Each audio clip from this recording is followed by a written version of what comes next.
Russia தொடர்ந்து ரால் scale attack வந்து பார்த்தீங்கன்னா, உக்ரைனோட பல பகுதிகள்ல பண்ணிட்டு இருக்காங்க. அப்படி பண்ணும்போது உக்ரைனோட கேப்பிட்டலான கீவ்ல இருக்கக்கூடிய ஒப்லாஸ்ட்ல வந்து பார்த்தீங்கன்னா, ட்ரோன்கள் வரும்போது அத தாக்கும்போது உதிரி பாகங்கள் உதிரி போய் விழுந்து 5 நபர்களுக்கு மேல காயமடைஞ்சிருக்காங்க அப்படிங்கிறது போல குற்றச்சாட்டுகள் உக்ரைன் தரப்புல இருந்து வந்துகிட்டு இருக்கு. அதாவது ரஷ்யா ட்ரோன் தாக்குதல் அதிகப்படுத்திக்கிட்டே இருக்கிறாங்க. ஆனா இந்த சமயத்துல வந்து பார்த்தீங்கன்னா, பேச்சுவார்த்தை அப்படிங்கிறது மிக பெரும் அளவுல இடம்பெற்றுட்டு இருக்கு. ஆனா, ஒரு சைடு களத்துல வந்து பாத்தீங்கன்னா, என்ன மாரியான அட்வான்ஸ்மென்ட் பண்ணணுமோ, அது எல்லாத்தையும் பண்ணிட்டு இருக்காங்க. இப்போ உக்ரைன் வந்து பாத்தீங்கன்னா, மோட்டார் சைக்கிள் டீம் இந்த ரஷ்யாவோட மோட்டார் சைக்கிள் டீம் எந்த அளவுக்கு கை குடுக்குது, எப்படி எஃபிஷியன்ட்டா இருக்குது, வேலை செய்றாங்க அப்படிங்கிறதெல்லாம் பாத்துட்டு, இப்ப அதோட இன்புட் எடுத்துக்கிட்டு, இப்போ உக்ரைன் வந்து பாத்தீங்கன்னா, மோட்டார் சைக்கிளிஸ்ட் டீம் இந்த டர்ட் பைக்ஸ்ல இருப்பாங்க இல்லையா? ஸோ அவங்கள எல்லாத்தையும் வந்து பாத்தீங்கன்னா, ரெக்ரூட் பண்ணி, இது போல ஃப்ரண்ட்ல போறதுக்கு எப்படி போலாம்? என்ன மாரி அட்டாக் பண்ணலாம்? ரஷ்யா பிராக்டிஸ் பண்ண வீடியோலாம் பாத்தோம் இல்லையா? ஸோ அதே போல இப்போ உக்ரைன் வந்து பார்த்தீங்கன்னா, டர்ட் பைக்கர்ஸ் ரெடி பண்ணிக்கிறாங்க. இப்போ உக்ரைனோட ராணுவ வீரர்கள்ல இந்த பைக்கர்ஸ் இணைய போறாங்க. இதுக்கப்புறம் உக்ரைன் ஒரு அஃபென்சிவ் ஆப்பரேஷன் பண்றாங்க அப்படிங்கும்போது, இது போல பைக்கர் ஸ்குவாட் வந்து பார்த்தீங்கன்னா, உள்ள களமிறங்கும் அப்படிங்கிறதுல மாற்று கருத்து இது அதிக அளவுல கை குடுக்குது அப்படிங்கிறத இந்த ரஷ்யா முன்னேறதுல நம்ம பார்க்க போறோம். அதே போல உக்ரைனுக்கும் கை குடுக்குதா அப்படிங்கிறது பார்க்கலாம். அட் த சேம் டைம் வந்து பார்த்தீங்கன்னா, ரஷ்யா அவங்களோட ட்ரோன்கள மிக பெரும் அளவுல அடுத்த வளர்ச்சி நோக்கி போயிட்டு இருக்காங்க. போன பதிவுல நாம் பார்த்திருப்போம். இது போல 50 கிலோ, 40 கிலோ வெடிமருந்துகள் எடுத்துட்டு வந்துட்டு இருக்கக்கூடிய இடத்துல 90 கிலோ வெடிமருந்துகள் எடுத்துட்டு வருது ஷாகி ட்ரோன்கள் அப்படிங்கிறது போல. ஸோ அதிக எடையுள்ள வெடிமருந்துகள கொண்டு வந்து வெடிக்கிறதுனால அதிகமான இழப்புகள் ஏற்படுத்தும். அது கூட வந்து பார்த்தீங்கன்னா, FPV ட்ரோன்கள்லாம் இருக்கு இல்லையா? இப்ப ரஷ்யாவோட FPV ட்ரோன்கள் கர்கிவ் பகுதி வரைக்குமே வந்து கர்கவ் அப்படின்னு சொல்லணும். உக்ரைன ஃபாலோ பண்றவங்களா இருந்தாங்கன்னா, இதே ரஷ்யா ஃபாலோ பண்ணா கர்கிவ் அப்படின்னு சொல்லுவாங்க. ஸோ 2மே ஒண்ணு தான். ஸோ இந்த பகுதிகள் வரைக்கும் ரீச் ஆகுது.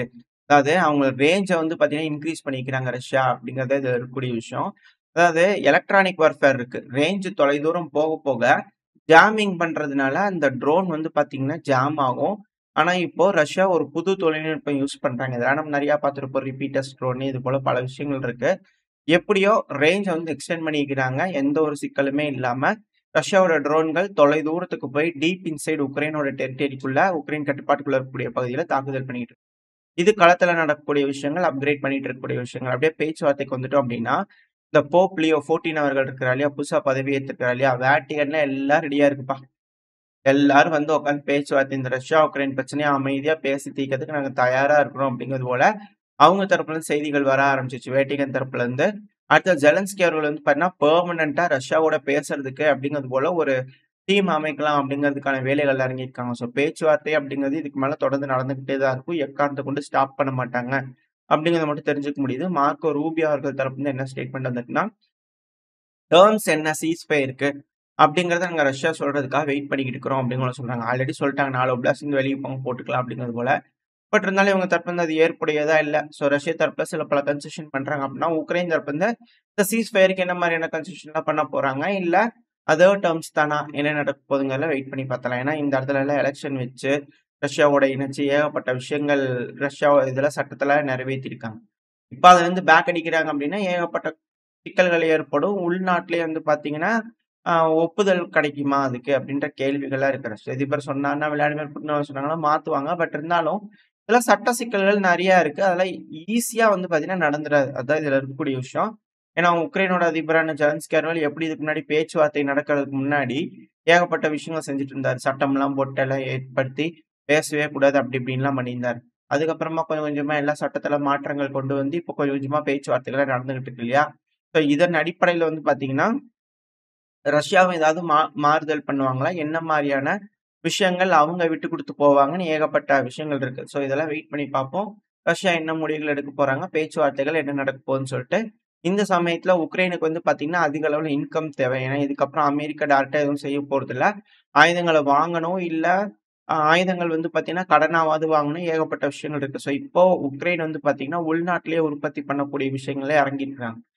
இப்போ உள்நாட்டிலே உற்பத்தி பண்றாங்க அப்படின்னா, அதிக அளவுல பண தேவை வருது. பண தேவை வருதுன்னா, உள்நாட்ல அதிக அளவுல அ தொழில் வந்து பார்த்தீங்கன்னா இருக்கணும். தொழில் வேணும்னா, இப்போ ஃப்ரீ ட்ரேட் அக்ரீமெண்ட். ஸோ இப்போ உக்ரைன் தரப்புலருந்து அத கேட்டுருக்காங்க. அமெரிக்கா அத ஒத்துக்குவாங்களா? அப்படின்ற கேள்வி இருக்கு. இப்போ உக்ரைன்ங்கிறது லேண்ட் லாக்டு கண்ட்ரி. யூரோப்போட ஃப்ரீ ட்ரேட் அக்ரீமெண்ட்க்கு ஏகப்பட்ட சிக்கல்கள் இருக்கு. அமெரிக்காக்கு, யூரோப்புக்குமே ஒத்து வர மாட்டேங்குது. இந்த சமயத்துல உக்ரைனுக்கு ஃப்ரீ ட்ரேட் அக்ரீமெண்ட்னா எப்படி? அப்படிங்கிற கேள்வி இருக்கு. உக்ரைன் அதிக அளவுல டிபெண்டன்ட் கண்ட்ரியா மாறிட்டாங்க. இத்தன நாளா அவங்கள நம்பி யூரோப்பியன் யூனியன் இருந்தது. இப்ப யூரோப்பியன் யூனியன் நம்பி உக்ரைன் அப்படிங்கிறது போல ஒரு மாபெரும் உலக சாதனைய உக்ரைன் தரப்புல பண்ணியிருக்கிறாங்க. உக்ரைனோட அதிபரான ஜெலன்ஸ்கி அவர்கள் பாராட்டத்தக்க வேண்டிய விஷயம். ஏன் அப்படின்னா, ரஷ்யா கிட்ட இருந்து போகக்கூடிய கேஸ், ஆயில் எல்லாமே உக்ரைன் வழியா யூரோப்புக்கு போயிட்டு இருந்தது. காசு வாங்கி பாக்கெட்ல வச்சுக்கலாம். அவங்க எதுவுமே செய்ய வேண்டியதில்ல. எந்த வேலையும் செய்ய வேண்டியதில்ல. அவங்க நாட்டு வழியா போறதுக்கு காசு வாங்கி பாக்கெட்ல போட்டுக்கலாம். சீப்பான ஆயில், கேஸ் வாங்கிட்டு இருந்தாங்க. இப்ப என்ன நடந்துச்சு அப்படின்னா, அதெல்லாம் போக்கூடாது, பண்ணக்கூடாது, எல்லாத்தையும் ஸ்டாப் பண்ணுங்கன்னு சொல்லி எல்லாம் பண்ணதுனால, இப்போ European union current, gas, oil எல்லாம் உக்ரைனுக்கு குடுத்தா தான் உண்டு. இல்லைன்னா இல்ல. கம்ப்ளீட்டா ரஷ்யா கிட்ட இருந்து ஸ்டாப் பண்ணிக்கிறாங்க உக்ரைன். இதனால பேரிழப்பு உக்ரைனுக்கு தான் அப்படிங்கறதுல மாற்று கருத்து இல்ல. அட் த சேம் டைம் ரஷ்யாவோட வியாபாரங்களுக்கும் வந்து பாத்தீங்கன்னா, ஆயில், கேஸ் வியாபாரங்களுக்கும் முட்டுக்கட்டை போடும் விதமா பல வேலைகள் உக்ரைன் தரப்புல செஞ்சுகிட்டு இருக்காங்க. ஏன்னா உக்ரைன் வாங்குனா உக்ரைனுக்கு நட்டம். ஆனா ரஷ்யாவுக்கும் வியாபாரம் பண்ண முடியாத நட்டம் தானே அப்படிங்கிறது போல இருக்கு. அதனால தான் துருக்கி வழியா போய் யூ டர்ன் பண்ணி அ யூரோப்புக்கு போயிட்டு இருக்கு. அதனால கொஞ்சம் டிரான்சிட்ல காசு இருக்கும். இனிஷியலா வந்து பாத்தீங்கன்னா, காசு கம்மியா இருக்கிற மாரி தான் இருக்கும். ஆனா போக போக அந்த டிரான்சிட்டோட ஃபீஸ் இன்கிரீஸ் ஆக எல்லாருக்குமே அந்த ஒப்பந்தம் முடிஞ்சு அடுத்த ஒப்பந்தம் கையெழுத்து பண்ணுவாங்க இல்லையா? ஸோ அந்த டைம் தான் ரியலான எஃபெக்ட் யூரோப்பியன் யூனியன் நாடுகளுக்கு தெரியும் அப்படின்னு கூட சொல்றாங்க. அடுத்தது அப்படியே லுத்வேனியா கிட்ட வந்துட்டோம்னா, லுத்வேனியாவோட ஃபாரின் மினிஸ்டரான புர்ஜே அவர்கள். இந்த இமேஜ்ல இருக்கிறாரு இல்லையா? அவர் தான். ஸோ அவர் என்ன சொல்லிக்கிறாங்க, "ஏங்க உண்மையாலுமே ரஷ்யாக்கு அ வலிக்கிற மாரியான சாங்ஷன் போடுங்க" அப்படின்னு கூட சொல்றாங்க. அதாவது ரஷ்யா கிட்ட இருந்து வாங்கக்கூடாது அப்படின்னு தடைகள போட்டு, வேற நாடுகள் வழியா ரஷ்யாவோட கேஸ் தான் வாங்குறாங்க. இப்போ உதாரணத்துக்கு நம்ம ரஷ்யா கிட்ட இருந்து ஆயில் வாங்குறோம் அப்படின்னா, நம்ம ரிஃபைன் பண்ணிர்றோம். அது 3ஆம் நாடு அத பண்ணிருச்சு அப்படின்னாலே, அது ப்ராடக்ட் வந்து இந்தியாவோட ப்ராடக்ட்டா மாறிரும். ஆனா, கோரான ப்ராடக்ட் எது ஆயிலுங்கிறது ரஷ்யாவோடது தான். ஸோ அதனால இந்தியா கிட்ட இருந்து வாங்கக்கூடாது அப்படிங்கிற முடிவுகள் வந்து யூரோப்பியன் யூனியன் எடுத்தா தானே ரஷ்யாவோட ஆயில் வியாபாரம் ஆகாம இருக்கும். இப்ப இந்தியா என்ன பண்ணும், வேறு நாடுகளுக்கு விப்பாங்க. அவங்க கிட்ட போய் வந்து பார்த்தீங்கன்னா, அவங்க வாங்க தான் போறாங்க. ஸோ எப்படி இருந்தாலும் ரஷ்யாவோட ஆயில யூரோப்பியன் யூனியன் வாங்க தான் செய்ய போறாங்க. கொஞ்சம் காசு ஜாஸ்தி குடுத்து குடுத்து வாங்குவாங்க. அவ்வளோதானே தவிர, எந்த அளவுக்கு கை மாறி மாறி போதோ, அந்த அளவுக்கு பணம் ஜாஸ்தி குடுத்து வாங்குவாங்களே தவிர, உண்மையாலுமே அது ரஷ்யாக்கு அழுத்தங்கள் குடுக்க முடியுமா? அப்படின்றது கேள்வி தான்.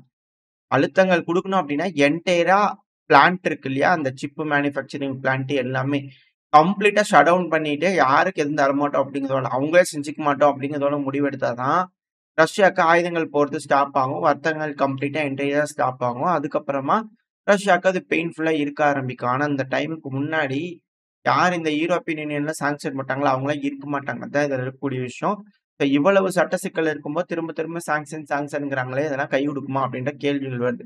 அது கூடவே ரஷ்யா வந்து பார்த்தீங்கன்னா, இந்த பின்லாந்து பகுதியில அதிக அளவுல ராணுவ வீரர்கள டிப்ளாய் பண்றதுனால, "உங்களுக்கு ஏதாவது பிரச்சனையா தெரியுதுங்களா?" அப்படின்னு ட்ரம்ப் அவர்கள்ட்ட போய் கேட்டிருக்காங்க. "அதெல்லாம் ஒண்ணும் இல்லைங்க.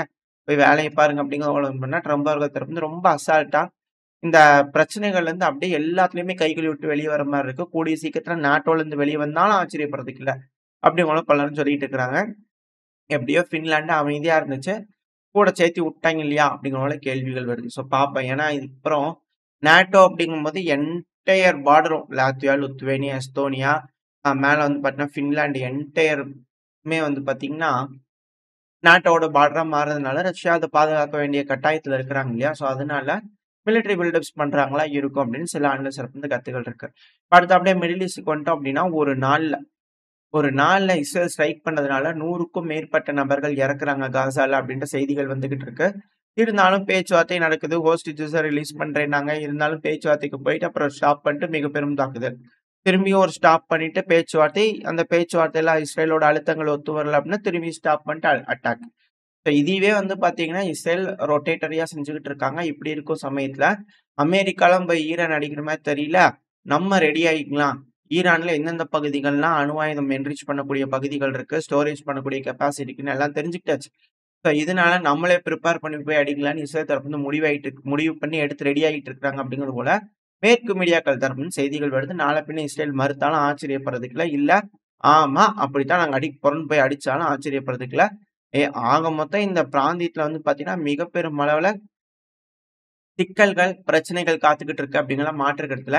ஏன்னா இஸ்ரேல் யெமன் ஹவுதீஸ் அடிக்கணும். இஸ்ரேல் துருக்கிக்கு எதிரா அவங்க டிப்ளமேட்டிக்கலி என்னதான் இருந்தாலும் குடுத்து வாங்கிக்கிறாங்க அப்படின்னாலுமே, மிரட்டல், உருட்டல், மக்களோட உணர்வு அப்படிங்கிறது இஸ்ரேலுக்கு எதிரா தான் இருக்கு. ஸோ அதன் அடிப்படையில துருக்கிக்கு எதிரா இருக்கணும், மிடில் ஈஸ்ட்ல இருக்கக்கூடிய சில நாடுகளுக்கு எதிரா இருக்கணும், யெமன் ஹவுதீஸ்க்கு எதிரா இருக்கணும், 2வது ஈரானுக்கு எதிரா இருக்கணும் அப்படின்னா, இஸ்ரேல் மிக பெருமளவுல விரோதங்கள இந்த பகுதியில சந்திச்சுக்கிட்டு இருக்கு. அடுத்தது சிரியாலயும் ஏகப்பட்ட சிக்கல்கள் இருக்கு. அதுக்காக அசர்பைஜான்ல வச்சு பேசிக்கிட்டு இருக்கிறாங்க, எல்லாம் பண்ணிட்டு இருக்கிறாங்க. ஒருவேளை பேசுறேங்கிற பேர்ல ஈரானுக்கு எதிரா ஏதாவது சதி மின்னல்கள் பண்றாங்களா? அப்படின்ற கேள்விகளா இருக்கு. அது எப்படியோ. பட் ஆனா இஸ்ரேல் பல நாடுகள் கிட்டயும் இந்த இடத்துல பகைச்சுக்கிட்டு இருக்காங்க. இதனால என்ன மாரியான விளைவுகள் வரப்போகுது அப்படிங்கிறது தெரியலன்னு இங்க இருக்கக்கூடிய விஷயங்கள். ஸோ ஓரளவுக்கான தகவல்கள் இந்த உலகத்துல நடக்கக்கூடிய செய்திகள நம்ம பார்த்திருப்போம்னு நெனைக்கிறேன். இதோட இந்த பதிவு நான் முடிச்சுக்கலாம். இந்த பதிவு எப்படி இருந்துச்சு உங்களுக்கு பிடிச்சிருக்கா? பிடிச்சுன்னா லைக் பண்ணிட்டு, உங்க ஃப்ரெண்ட்ஸ் அண்ட் ஃபேமிலியோட ஷேர் பண்ணிக்கோங்க. அது கூடவே மறக்காம இந்த பதிவு பத்தின உங்களோட கருத்துக்கள கமெண்ட் செக்ஷன்ல சொல்லுங்க. இந்த பதிவு நல்லா இருக்கும்ன்ற நம்பிக்கையில அடுத்த பதிவுல உங்கள சந்திக்கிறேன். அது வரைக்கும் ஸ்டே சேஃப். பாய்.